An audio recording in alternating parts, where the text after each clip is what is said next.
দীপ্ত সংবাদে স্বাগত জানাচ্ছি আমি মোহাম্মদ ইফতেখার। শুরুতেই নিটোল টাটা সংবাদ শিরোনাম। লকডাউনেও বিভিন্ন স্থানে বাড়ছে করোনা সংক্রমণ। কোভ্যাক্স 10 লাখ টিকা পাঠাচ্ছে আগস্টে। সিলেটের গোয়াইনঘাটে 2 শিশুসহ মাকে কুপিয়ে হত্যা, আশঙ্কাজনক বাবাকে হাসপাতালে ভর্তি। নতুন তালিকা থেকে বাদ পড়ায় মুক্তিযোদ্ধা ভাতা বন্ধ, ভিক্ষা করছেন বরগুনার রাজ্জাক মাঝি।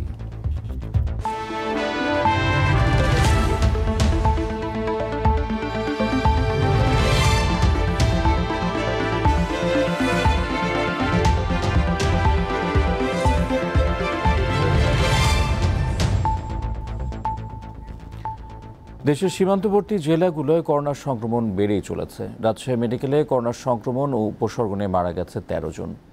নওগাঁয় করোনা উপসর্গ নিয়ে চিকিৎসাধীন অবস্থায় উপজেলা স্বাস্থ্য কমপ্লেক্সে আরও 2 জন মারা গেছে। সাতক্ষীরায় করোনা ভাইরাসে আক্রান্ত হয়ে 1 জন এবং উপসর্গ নিয়ে 3 জনের মৃত্যু হয়েছে।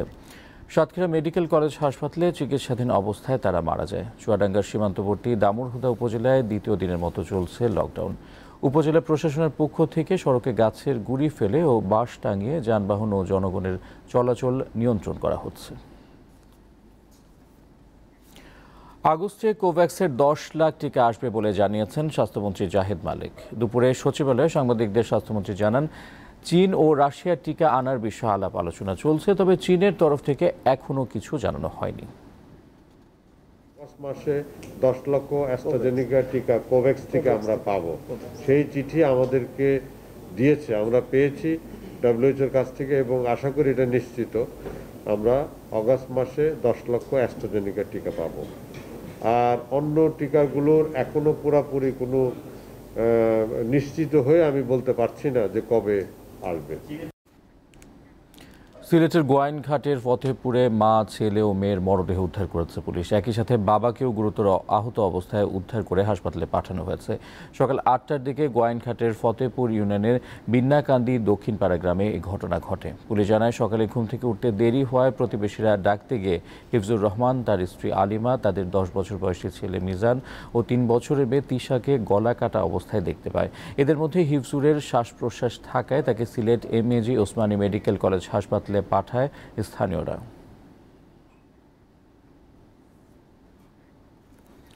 সরকারিভাবে বিদেশে অর্থ পাচারে জড়িতদের তথ্য থাকলেও অর্থমন্ত্রী কেন জানেন না তা নিয়ে প্রশ্ন তুলেছেন বিরোধী দলের সংসদ সদস্যরা। নারীর সুরক্ষা ও নিরাপত্তা আইনের কঠোর প্রয়োগের দাবি জানান তারা। টেবিলে উত্থাপিত প্রশ্নোত্তরে প্রধানমন্ত্রী জানিয়েছেন, গণমাধ্যম কর্মীদের শতকরা 45% মহার্ঘ ভাতা নিশ্চিতে আইন হচ্ছে। শাস্তির বিধান রেখে পাশ হয়েছে শিশু দিবা যত্ন কেন্দ্র বিল 2021। জাতীয় সংসদের চলতি অধিবেশনে 2021-22 অর্থ বছরের প্রস্তাবিত বাজেট উপস্থাপন করা হয় গত 3 জুন। 7 জুন সংসদে দেয়া বক্তব্যে অর্থ পাচারকারীদের তথ্য দেওয়ার আহ্বান জানান অর্থমন্ত্রী। এই দেশের মানুষের অনেক কষ্টের অর্জিত টাকা, এগুলা চলে যাবে সিস্টেমের বাইরে, বিদেশে যদি চলে যায়। আপনাদের যেমনি লাগে ঠিক তেমনিভাবে আমারও লাগে। প্রস্তাবিত বাজেটের উপর সাধারণ আলোচনায় অংশ নিয়ে বুধবার কয়েকজন সংসদ সদস্য বাংলাদেশের আর্থিক গোয়েন্দা ইউনিট BFIU এর তথ্য তুলে ধরে অর্থ পাচারকারীদের বিষয়ে অর্থমন্ত্রীর দৃষ্টি আকর্ষণ করেন। বাংলাদেশ ফিনান্সিয়াল ইন্টেলিজেন্স ইউনিট বলছে 5 বছরে 1024টি অর্থ পাচারের প্রমাণ মিলেছে। প্রতিবেদন অনুযায়ী 2015-16-তে 58টি, 2016-17-তে 121টি, 17-18-তে 677টি, 18-19-এ 52টি, 2019-20-এ 116টি অর্থ পাচারের ঘটনা ঘটেছে। এটি তো সরকারি প্রতিষ্ঠানেরই তথ্য, মাননীয় স্পিকার। তাহলে অর্থমন্ত্রী পান না কেন? শিশুদের নিরাপদ পরিবেশ নিশ্চিত করতে শিশু দিবা যত্ন কেন্দ্র বিল 2021 সংসদে উত্থাপন করেন মহিলা ও শিশু বিষয়ক প্রতিমন্ত্রী। আমরা কিন্তু শুধু নিবন্ধন করার জন্যই কিন্তু এই বিলটি এখানে নিয়ে আসি নাই। এই বিলটির মাধ্যমে পরিচালনা, ব্যবস্থাপনা, তারপরে শিশুর যত্ন, নিয়ন্ত্রণ ও শাস্তির বিধান আছে। পরে বিলটি কণ্ঠভোটে পাশ হয়। এ সময় নারীদের সুরক্ষায় আইনের কঠোর প্রয়োগ চান সংসদ সদস্যরা। আমাদের নারীরা আমাদের দেশেই যেখানে নিরাপদ নাই কর্মক্ষেত্রে, সেখানে আজকে আমরা বাইরে নারী শ্রমিক পাঠাচ্ছি। সেখানে কি অবস্থা হচ্ছে আমার স্পিকার, প্রতিদিন পত্রপত্রিকা আমরা দেখছি যে কি বিভৎস অবস্থা। এই নারী শ্রমিক আমাদের বিদেশে পাঠানো বন্ধ করা যায় না মাননীয় স্পিকার। নিজের সংসদীয় এলাকায় বাঁধ নির্মাণের দাবি ব্যতিক্রমী উপায়ে তুলে ধরেন একজন সংসদ সদস্য। আমার ওখানে আসলে ত্রাণ চাই না, আমার ওখানে লোকজন গিয়েছিল, তারা আমাদেরকে বলেছে আর কোনো দাবি নাই, ত্রাণ চাই না, বাদ চাই। মাননীয় স্পিকার, আমি ওই জনগণ থেকে বিচ্ছিন্ন কেউ না। তারা এই ধরনের প্লাকার্ড এবং এই ধরনের লেখা নিয়ে তারা সেখানে উপস্থিত হয়েছে। আমি তাদের পক্ষ থেকে মাননীয় স্পিকার, এটা আমি পড়ে দেখাচ্ছি। তারা টেবিলে উত্থাপিত প্রশ্নোত্তরে প্রধানমন্ত্রী শেখ হাসিনা জানান, গণমাধ্যম কর্মীদের শতকরা ৪৫% মহার্ঘ ভাতা নিশ্চিতে আইন প্রণয়ন করা হচ্ছে। আরেক প্রশ্নের জবাবে তিনি সংসদকে জানান, সুন্দরবন সম্প্রসারিত হচ্ছে, প্রাণীর সংখ্যাও বাড়ছে। মাহমুদ শাওন, দীপ্ত সংবাদ, ঢাকা। চিত্রনায়িকা পরিমণির করা ধর্ষণ চেষ্টা ও হত্যা চেষ্টার মামলার আসামি অমির 2টি রিক্রুটিং এজেন্সিতে অভিযান চালিয়েছে পুলিশ। তার মধ্যে একটি এজেন্সি থেকে 102টি পাসপোর্ট জব্দ করা হয়েছে। সেখান থেকে গ্রেফতার করা হয়েছে 2 জনকে। গতকাল রাতে যৌথভাবে এই অভিযান চালায় সাভার ও দক্ষিণখান থানা পুলিশ। গ্রেফতার হওয়া 2 জন হলেন বাসির ও মশিউর। এই ঘটনায় পুলিশ বাদী হয়ে অমি, বাসির, মশিউর সহ 5 জনকে আসামি করে পাসপোর্ট আইনে মামলা করেছে। অমির অফিসে যে পাসপোর্ট পাওয়া গেছে তা কী কাজে ব্যবহার করা হতো তা খতিয়ে দেখা হচ্ছে বলে জানিয়েছেন ঢাকা রেঞ্জের deputy inspector general Habibur Rahman. আজ গণমাধ্যমকে এ কথা জানান তিনি। পরিমণির সাথে তার যে একটি সখ্যতার বিষয়ে পুলিশ ইতিমধ্যে জানতে পেরেছে। তো এর সূত্র ধরেই পরিমণির বিষয়ে যে মামলাটি সাভার থানায় হয়েছে, সেই মামলার তদন্তের প্রয়োজনে ঢাকার সাভার থানা পুলিশ অমির অফিসে যায় এবং সেখানে গিয়ে অবৈধ পাসপোর্ট রাখার দায়ে সেখানে দক্ষিণখান থানায় একটি মামলা রুজু করে।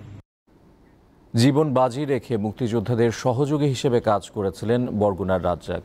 সংসার চলছিল মুক্তিযোদ্ধা ভাতায়, তবে সংশোধিত তালিকায় বাদ পড়ায় ভাতা বন্ধ।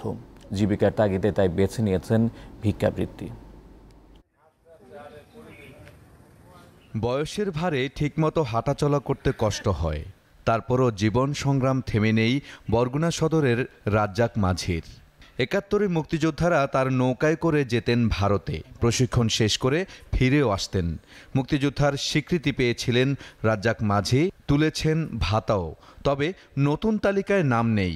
ভাতা বন্ধ হয়ে যাওয়ায় পরিবারের ভরণ পোষণের জন্য এখন ভিক্ষা করতে হচ্ছে।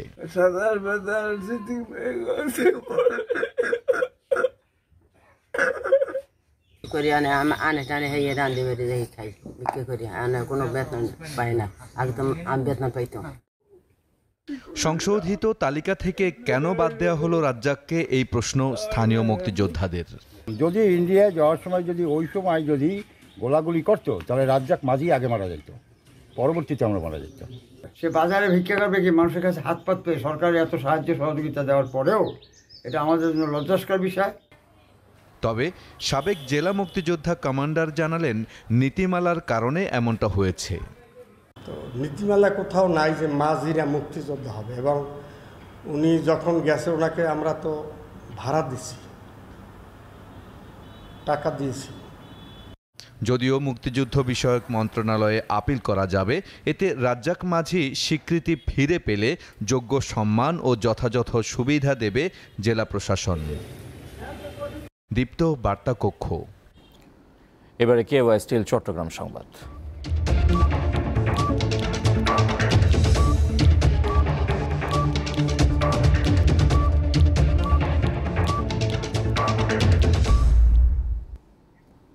চট্টগ্রামে হত্যা মামলায় যাবজ্জীবন সাজাপ্রাপ্ত আসামির বদলে কারাভোগ করা মিনু আক্তারকে মুক্তির নির্দেশ দিয়েছে আদালত। দুপুরে চট্টগ্রামের ৪র্থ মহানগর দায়রা জজ শরীফুল আলম ফুয়ার আদালত এই আদেশ দেন। ২০১৮ সাল থেকে কুলসুম আক্তার নামে হত্যা মামলার এক আসামির পরিবর্তে কারাভোগ করছিলেন মিনু। ২০০৭ সালে এক পোশাক কর্মীকে হত্যার দায়ে ২০১৭ সালে যাবজ্জীবন সাজা হয় কুলসুমের। টাকার লোভে ২০১৮ সালে কুলসুম সেজে আদালতে আত্মসমর্পণ করে মিনু। পরে এক আইনজীবীর মাধ্যমে কারা কর্তৃপক্ষের কাছে প্রকৃত ঘটনা জানায় সে। তখন পরীক্ষা করে দুজনের নাম ঠিকানা এক পেলেও ছবিতে ভিন্নতা পায় কারা কর্তৃপক্ষ।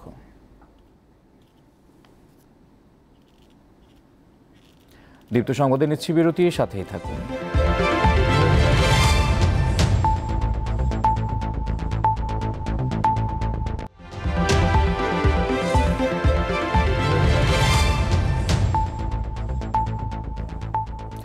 স্বাগত আরও একবার, দেখছেন দীপ্ত সংবাদ। কোনোভাবেই ত্রুটিযুক্ত নির্বাচন মেনে নেওয়া হবে না বলে জানিয়েছেন প্রধান নির্বাচন কমিশনার KM নুরুল হুদা। বলেন, নির্বাচন বিষয়ে কঠোর অবস্থানে নির্বাচন কমিশন। কোনো ভুল ত্রুটি হলে সাংবাদিকদের তথ্য দিয়ে সহযোগিতা করারও আহ্বান জানান তিনি। বুধবার দুপুরে লক্ষ্মীপুরে জেলা প্রশাসকের কার্যালয়ে লক্ষ্মীপুর 2 আসনের উপনির্বাচন এবং রামগতি ও কমলনগরে 6টি ইউনিয়ন পরিষদ নির্বাচন সুষ্ঠুভাবে সম্পন্ন করার লক্ষ্যে কর্মকর্তাদের সাথে মত বিনিময় সভা শেষে কথা বলেন তিনি। কুষ্টিয়ার খোকসায় গ্রেনেডের মতো দেখতে একটি বস্তু উদ্ধার করেছে পুলিশ। দুপুরে শিমুলিয়া ইউনিয়নের বর্ষোয়া গ্রামের মৃত বীর মুক্তিযোদ্ধা আব্দুর রহিম বিশ্বাসের বাড়ি থেকে বস্তুটি উদ্ধার করা হয়। তার স্ত্রী জানান, প্রায় 1 মাস আগে ঘরের পেছনে গাছ কাটার সময় মাটি সরানো হলে বস্তুটি পাওয়া যায়।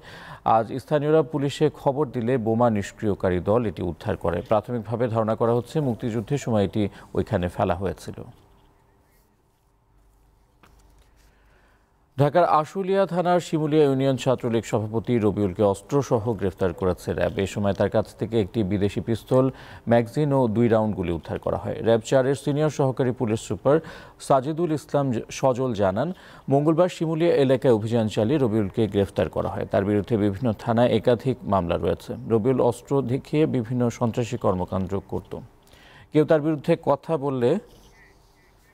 কথা বলার সাহস পেত না।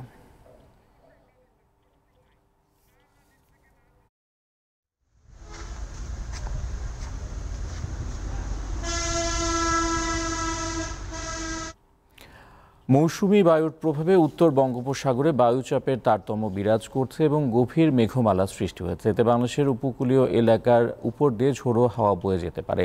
তাই পটুয়াখালীর পায়রা সমুদ্র বন্দরকে 3 নম্বর স্থানীয় সতর্ক সংকেত দেখিয়ে যেতে বলেছে আবহাওয়া অফিস। সকল মাছ ধরা ট্রলারকে উপকূলের কাছাকাছি থেকে চলাচল করতে বলা হয়েছে। সক্রিয় বায়ুচাপের প্রভাবে উপকূলীয় এলাকায় বেশ কয়েকদিন ধরে মাঝারি থেকে ভারী বৃষ্টিপাত হচ্ছে। অতিবৃষ্টিতে ভোগান্তিতে পড়েছে নিম্ন আয়ের খেটে খাওয়া মানুষ। দর্শকদের ভালোবাসায় গোল্ড প্লে বাটন অর্জন করেছে দীপ্ত টিভির ইউটিউব চ্যানেল। 10 লাখ সাবস্ক্রাইবারের মাইল ফলক অতিক্রম করায় এই স্বীকৃতি মিলেছে। আজ দীপ্ত টিভির কার্যালয়ে ইউটিউবের পাঠানো গোল্ড প্লে বাটনের মোড়ক উন্মোচন করেন প্রধান নির্বাহী কর্মকর্তা ফুয়াদ চৌধুরী। দীপ্ত টিভির chief of research Subarna Parvin, বার্তা বিভাগের প্রধান ইব্রাহিম আজাদ, বিক্রয় ও বিপণন বিভাগের প্রধান মোজাম্মেল হোসেন এবং ডিজিটাল অ্যান্ড সোশ্যাল মিডিয়া প্রধান মোহাম্মদ আবু নাসিম সহ অন্যান্য কর্মকর্তা কর্মচারীরা এই সময় উপস্থিত ছিলেন। দর্শক, এবারে দেশের বাইরের খবর। মঙ্গলবার বিশ্বজুড়ে করোনায় মারা গেছে 9,204 জন আর নতুন করে আক্রান্ত হয়েছে 3,70,492 জন। ভারতে 24 ঘন্টায় করোনা শনাক্ত হয়েছে 62,224 জনের। এ সময় মারা গেছে 2,542 জন। ভারতে এবার করোনার নতুন ধরন ডেল্টা প্লাস শনাক্ত হয়েছে। মঙ্গলবার দেশটির স্বাস্থ্য মন্ত্রণালয় জানায়, ডেল্টা ভ্যারিয়েন্ট মিউটেশনের মাধ্যমে নতুন এই ধরন তৈরি হয়েছে। চলতি বছরের মার্চ থেকে অধিক সংক্রামক এই ভ্যারিয়েন্টের সন্ধান পাওয়া গেছে। ভারতে কোভিশিল্ড টিকার 2 ডোজের মধ্যকার সময় বাড়িয়ে 12 থেকে 16 সপ্তাহ করার সিদ্ধান্ত স্বচ্ছ ও বিজ্ঞানসম্মত ছিল বলে দাবি করেছেন স্বাস্থ্যমন্ত্রী হর্ষবর্ধন। এদিকে সংক্রমণ ও মৃত্যু কমে যাওয়ায় যুক্তরাষ্ট্রের নিউ ইয়র্কে করোনার বিধিনিষেধ তুলে নেওয়া হয়েছে। উত্তর মেক্সিকোয় বাস দুর্ঘটনায় অন্তত 12 জন নিহত হয়েছে। ঘটনায় আহত হয়েছে আরও 10 জন। তাদের হাসপাতালে ভর্তি করা হয়েছে। স্থানীয় সময় মঙ্গলবার রেয়নোসা শহরের সীমানা ব্রিজের কাছে একটি বাকি দুর্ঘটনা ঘটে। ঘটনাস্থলে মারা যায় 9 জন, বাকি 3 জন মারা যায় হাসপাতালে নেওয়ার পর। বাসটিতে বেশ কয়েকজন রোগী ছিল। রোগী ও তাদের স্বজনদের বিশেষ চিকিৎসার জন্য নিউভো লিওনের একটি হাসপাতালে নেওয়া হচ্ছিল। আর এর সঙ্গে শেষ করছি দীপ্ত সংবাদ। যাওয়ার আগে নিটোল টাটা শিরোনামগুলো জানিয়ে দিচ্ছি আরও একবার। লকডাউনেও বিভিন্ন স্থানে বাড়ছে করোনা সংক্রমণ। কোভ্যাক্স 10 লাখ টিকা পাঠাচ্ছে আগস্টে। সিলেটের গোয়াইনঘাটে 2 শিশুসহ মাকে কুপিয়ে হত্যা, আশঙ্কাজনক বাবাকে হাসপাতালে ভর্তি। নতুন তালিকা থেকে বাদ পড়ায় মুক্তিযোদ্ধা ভাতা বন্ধ, ভিক্ষা করছেন বরগুনার রাজ্জাক মাঝি। এই ছিল এখনকার মতো। পরের সংবাদ সন্ধ্যা 6টা 50 মিনিটে দেখার আমন্ত্রণ রইল। আমাদের সাথে অনলাইনে যুক্ত থাকুন facebook.com/diptonews এই ঠিকানায়।